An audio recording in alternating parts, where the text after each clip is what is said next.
नमस्कार दोस्तों। अब तक आपने माघ मास महात्म्य कथा का एक अध्याय से लेकर के 25 अध्याय तक का पाठ सुना। अब आइए सुनते हैं माघ मास महात्म्य कथा का 26वां अध्याय।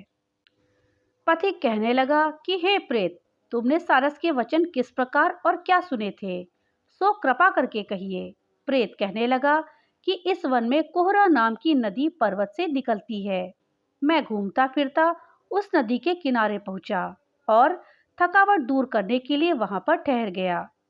उसी समय लाल मुख और तीखे दांतों वाला एक बड़ा बंदर वृक्ष से उतरकर जल्दी से वहां पर आया जहां एक सारस सोया हुआ था। उस चंचल बंदर ने कई एक पक्षियों को देखकर उस सोए हुए सारस को दृढ़ता से पैरों से पकड़ लिया और तो सब पक्षी उड़कर वहां से चले गए, परंतु सारसी भयभीत होकर विलाप करती हुई वहीं पर रुक गई। नींद के दूर होने तक भय से नेत्र खोलकर सारस ने बंदर को देखा और मधुर वाणी से कहने लगा, हे बंदर, तुम बिना अपराध मुझको क्यों दुख देते हो? इस संसार में राजा भी केवल अपराधियों को ही दंड देता है। तुम्हारे जैसे श्रेष्ठ प्राणी किसी को पीड़ा नहीं देते। हम अहिंसक और दूसरे के कर्मों को नहीं देखते। जल की काई खाने वाले, आकाश में उड़ने वाले, वन में रहने वाले, अपनी स्त्री से प्रेम करने वाले, दूसरों की स्त्री को त्यागने वाले, दूसरों की बुराई से दूर रहने वाले, चोरी ना करने वाले, बुरों की संगति से वर्जित, किसी को कष्ट ना देने वाले, सो इस प्रकार मुझ निरपराधी को हे बंदर छोड़ दो। मैं तुम्हारा पहले जन्म से वृत्तांत जानता हूँ।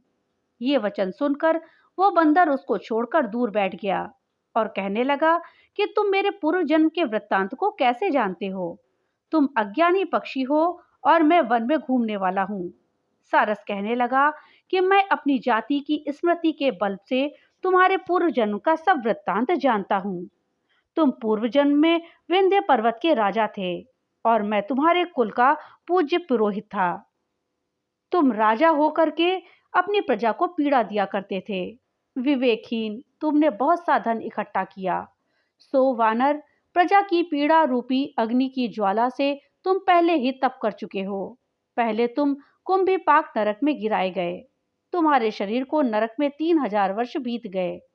फिर नरक से निकलकर बचे हुए पापों के कारण इस बंदर की योनि में आए और मुझको मारना चाहते हो। पूर्व जन्म में तुमने ब्राह्मण के बाग से लूटकर बलपूर्वक फल खाए थे। उसका यह भयंकर फल हुआ कि तुम वानर और वनवासी हुए। प्राणी अवश्यमेव किए हुए कर्मों को भोगता है। इसको देवता भी नहीं हटा सकते। इस प्रकार मैं सारस का जन्म लेकर भी अज्ञान से मोहित नहीं हुआ। इतनी कथा कहकर वानर कहने लगा कि यदि ठीक ही जानते हो तो बताओ, तुम पक्षी कैसे हुए? सारस कहने लगा, मेरी दुर्गति का कारण भी सुनो। तुमने नर्मदा नदी के किनारे पर सूर्य ग्रहण के समय बहुत से ब्राह्मणों के निमित्त 100 ढेर अन्न के दान किए थे। मैं पुरोहिताई के मत से थोड़ा सा ब्राह्मणों को दिया और बाकी सब आप ही हर ले गया।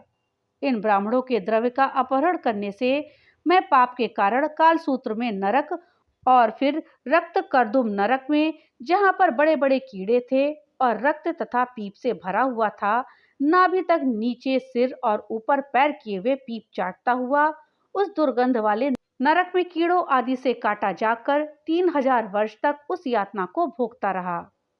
मैं नरक के दुख का वर्णन नहीं कर सकता। फिर नरक की यातना से मुक्त होकर यह सारस का जन्म पाया, क्योंकि पूर्व जन्म के कर्म में अपनी बहन के घर से मैंने कांसे का बर्तन चुराया था। इसको मैंने एक जुआरी को दिया था। इसी से मैं सारस योनि में आया। यह मेरी स्त्री पिछले जन्म में ब्राह्मणी थी। इसने भी कांसे की चोरी की थी। इसी से यह मेरी स्त्री और सारसी हुई। अब सब मैंने तुमसे कर्मफल कहा। अब भविष्य की भी बात सुनो। अब मैं, तुम और ये मेरी स्त्री भी हंस होंगे और कामरूप देश में सुख से निवास करेंगे। और फिर इसके पश्चात गौर योनि में और फिर जाकर दुर्लभ मनुष्य योनि को प्राप्त होंगे। इसमें मनुष्य पाप और पुण्य दोनों ही कर सकता है। इस प्रकार शिव की माया से ये सारा जगत मोह को प्राप्त होता है। न केवल हम ही परंतु इस संसार के सभी जीव प्रवृत्ति मार्ग में फंसकर अच्छे और बुरे कर्म करते हैं और उनका फल भोगते हैं। इसलिए सब प्राणियों को धर्म का सेवन करना चाहिए। देवता, असुर, मनुष्य, व्याघ, कीड़े मकोड़े सभी से कंटक रूपी मार्ग नहीं छूटता। केवल वेदांत जानने वाले योगी ही इस मार्ग से बच सकते हैं। इसी कारण बड़े बड़े महात्मा भी कर्म फल को टाल नहीं सकते। उपाय से तथा बुद्धि से इसको कोई नहीं बदल सकता। तुम पहले राजा थे, फिर नरक में गए, अब बंदर की योनि में वन में फिरते हो और फिर भी ऐसा ही जन्म पाओगे। ऐसा विचार कर आनंद पूर्वक और धैर्य धरकर विचरते हुए काल की प्रतीक्षा करो। तब वानर ने कहा कि पिछले जन्म में मैं तुम्हारी पूजा करता था, अब तुम मुझको प्रणाम करते हो। तुम जाति के स्मरण से मेरे पूर्व जन्म के वृत्तांत को जानते हो। आनंद पूर्वक रहो, तुम्हारा कल्याण हो। तुम्हारे वचनों को सुनकर मैं मोह रहित होकर वन में विचरूंगा। प्रेत कहने लगा, हे पथिक, मैंने नदी के तट पर बंदर और सारस का यह संवाद सुना, तब मुझको बोध हुआ और मोह तथा शोक का नाश हुआ। माघ मास महात्म्य कथा का 27वां अध्याय। प्रेत कहने लगा कि हे पथिक, मैं इस समय तुम्हारे पास जो यह गंगा जल है उसे मांगता हूँ, क्योंकि मैंने इसका बहुत कुछ महात्म्य सुना है। मैंने इस पर्वत पर गंगा जल का बड़ा अद्भुत आश्चर्य देखा था, इसलिए ये जल मांगता हूँ। मैं प्रेत योनि में अति दुखी हूँ। एक ब्राह्मण अनाधिकारी को यज्ञ कराकर ब्रह्म राक्षस हो गया। वह हमारे साथ 8 वर्ष तक रहा। उसके पुत्र ने उसकी अस्थियों को इकट्ठा करके गंगा में कनखल स्थान में गिरवा दिया। उसी समय वह राक्षसत्व त्याग कर सद्गति को प्राप्त हुआ। मैंने प्रत्यक्ष देखा है, इसलिए मैंने तुमसे प्रार्थना की है। मैंने पहले जन्म में तीर्थ स्थान में बड़े बड़े दान किए थे और उनका प्रायश्चित किया था। इसी से मैं हजारों वर्षों तक इस प्रेत योनि, जिसमें अन्न और जल मिलना अति दुर्लभ है, दुख पा रहा हूँ। इस योनि में मुझको हजारों वर्ष बीत गए। इस समय आप जल देकर मेरे प्राणों को, जो कंठ तक आ गए हैं, बचाओ। कुष्ठ आदि रोग से भी मनुष्य प्राणों को त्याग करने की इच्छा नहीं करता। देवदूती कहने लगे कि ऐसे में उस प्रेत के वचन सुनकर वह ब्राह्मण बड़ा विस्मित हुआ और वह अपने मन में विचारने लगा कि संसार में पाप और पुण्य के फल अवश्य पड़ते हैं। देव, दानव, मनुष्य, कीड़े मकोड़े भी रोगों से पीड़ित होते हैं। बाल तथा वृद्धों को मरण, अंधा तथा कुबड़ापन, ऐश्वर्य, दरिद्रता, पांडित्य तथा मूर्खता सब कर्मों से ही होता है। इस कर्म भूमि में जिन्होंने न्याय से धन इकट्ठा किया है वो धन्य हैं। यह सुनकर प्रेत गदगद वाणी में बोला, हे पथिक, मैं जानता हूँ कि आप सर्वज्ञ हैं। आप मुझको जीवन का आधार जल इस प्रकार दो जैसे मेघ चातक को देता है। तब पथिक कहने लगा कि हे प्रेत, मेरे माता पिता भृगु क्षेत्र में बैठे हैं, मैं उन्हीं के लिए जल लाया हूँ। अब बीच में तुमने गंगा के संगम का जल मांग लिया। अब मैं इसी धर्म संदेह में पड़ गया कि क्या कांड वस्तु में यज्ञों को इतना नहीं मानता जितना प्राण रक्षा को मानता हूँ। इसलिए प्रेत को जल देकर तृप्त करके माता पिता के लिए फिर जल लाऊंगा। लोमश जी कहने लगे कि इस प्रकार उस पथिक ने गंगा यमुना के संगम का जल उस प्रेत को दे दिया। उस प्रेत ने प्रीतिपूर्वक जल को पिया। उसी समय वह प्रेत शरीर को छोड़कर दिव्य देहधारी हो गया। केरल कहने लगा कि बिंदु मात्र गंगा जल से वह प्रेत मुक्त हो गया। हम समझते हैं कि ब्रह्मा जी भी इस जल के गुण का वर्णन नहीं कर सकते, नहीं तो महादेव जी इस जल को मस्तक पर क्यों धारण करते। इस संसार में जो मनुष्य काया, वाचा और वंसा के पापों से रंग गए हैं, वो गंगा जल के बिना नहीं घुलते। गंगा जल के सेवन से मुक्ति सदा सन्मुख खड़ी रहती है। जिसके जल को स्पर्श करते ही प्रेत प्रेतत्व को छोड़कर मुक्ति को प्राप्त होते हैं। जो गंगा स्नान करता है वो वैष्णव पद को प्राप्त होता है। यदि संबंधी लोग गंगा जल में तड़पड़ करें तो नरक में रहने वाले पितर लोग स्वर्ग में चले जाते हैं और स्वर्ग में रहने वाले ब्रह्मत्व को प्राप्त होते हैं।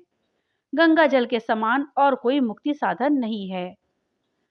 वह प्रेत वहां से चला गया और 1 मास में जब माघ मास आया तो उसने सुने हुए प्रयाग महात्म्य के अनुसार गंगा यमुना के संगम पर स्नान करके पिशाच शरीर को धारण कर भक्ति पूर्वक नारायण की स्तुति करता हुआ वह द्रविड़ देश का राजा गंधर्वों से सेवित उत्तम विमान में बैठकर इंद्रपुरी को गया। सो हे द्विज, यह इतिहास पापों का जल्दी ही नाश करता है। इसमें धर्म का ज्ञान होता है। यह पुण्य, यश तथा कीर्ति को बढ़ाने वाला है, ज्ञान तथा मोक्ष देने वाला है। तुम भी सद्गति पाने के लिए प्रयाग चलो। वहां पर हम ऐसा स्नान करें जो देवताओं को दुर्लभ होता है। वहां पर श्राप से पैदा हुए पिशाचपन सब नाश हो जाता है। इस प्रकार लोमश जी के मुख से अमृतमय मधुर कथा को सुनकर मानो अमृत पीकर सब प्रसन्न हुए और पाप रूपी समुद्र से पार उन्हीं के साथ सब लोगों ने दक्षिण दिशा की ओर प्रस्थान किया। माघ मास महात्म्य कथा का 28वां अध्याय। वशिष्ठ जी कहने लगे कि हे राजा दिलीप, बहुत से जनसमूह सहित अच्छोत सरोवर में स्नान करके सुखपूर्वक मोक्ष को प्राप्त हो गए। तब लोमश जी कहने लगे, संसार रूपी इस तीर्थ राजा को सब श्रद्धा पूर्वक देखो। यहाँ पर 33 करोड़ देवता आकर आनंद पूर्वक रहते हैं। यह अक्षय वट जिनकी जड़ें पाताल तक गई हैं और मार्कंडेय ऋषि प्रलय के समय भगवान इसी अक्षय वट का आश्रय लेते हैं। यही शिव जी की प्रिय भगवती भागीरथी हैं, जिसकी सिद्ध लोग सेवा करते हैं। यह गंगा स्वर्ग के हेतु पताका है। इसका जल पीकर मनुष्य मुक्त हो जाते हैं। हे मुनि, सभी प्राण इसी नदी को यमुना से मिली हुई पाते हैं। इसका संगम बड़े पुण्य से मिलता है। इसके स्नान से जन्म मृत्यु रूपी दावानल से कोई नहीं तपता, परंतु ज्ञान प्राप्त करके मुक्त हो जाता है। यहाँ पर स्नान करने से सभी प्राणी बिना ज्ञान के भी मुक्त हो जाते हैं। इसलिए ब्रह्मा जी के यहाँ यज्ञ करने की इच्छा थी।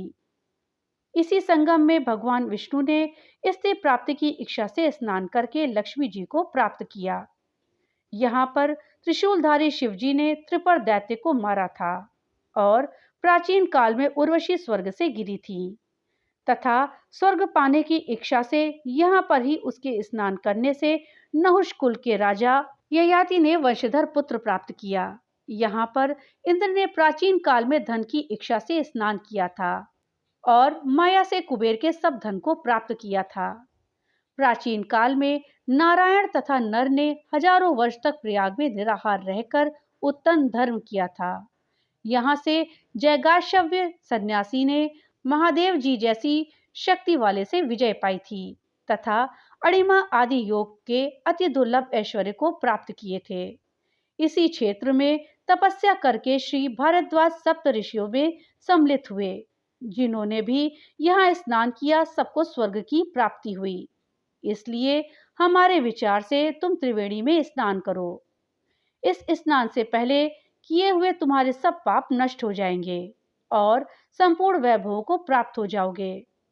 ऋषि के इस प्रकार के सत्य वचन सुनकर सभी त्रिवेणी में स्नान करने लग गए और उसी स्नान करने से सबकी पिशाचता नष्ट हो गई। शाप से विमुक्त होकर उन्होंने अपना शरीर धारण कर लिया। वेदनिधि ने अपनी संतान को देखकर प्रसन्न चित्त होकर लोमश जी को संतुष्ट किया और कहा कि आपके अनुग्रह से ही श्राप से विमुक्त हुए। अब आप इन बालकों के योग्य धर्म को कहिए। लोमश जी ने कहा कि इस युवा कुमार ने वेदों का अध्ययन समाप्त किया है, इसलिए इन कन्याओं के प्रीतिपूर्वक कर कमलों को ग्रहण करें। तब लोमश जी तथा अपने पिताजी की आज्ञा से इस ब्रह्मचारी ने 5 कन्याओं से विवाह किया। इन कन्याओं के सब मनोरथ पूर्ण हुए। जिसके घर में लिखा हुआ यह महात्म्य पूजा जाता है, वह नारायण ही पूजे जाते हैं। पुष्कर तीर्थ में, प्रयाग में, गंगा सागर में, देवालय में, कुरुक्षेत्र में तथा विशेष करके काशी में इसका पाठ अवश्य सुनना चाहिए। पुष्कर तीर्थ में ग्रहण करने के अवसर पर इसके पाठ का फल दुगना मिलता है और मरने पर वैष्णव पद को प्राप्त होता है। तो दोस्तों ये थी माघ मास के महत्व की संपूर्ण कथा। कथा आपको अच्छी लगी हो तो लाइक और ज़्यादा से ज़्यादा शेयर करिएगा। और हाँ, अगर चैनल पे नए आए हैं तो चैनल को सब्सक्राइब करना मत भूलिएगा और अपने विचार हमें कमेंट बॉक्स में लिख करके ज़रूर बताइएगा। तो मिलते हैं अगली नई वीडियो के साथ, तब तक के लिए राधे राधे।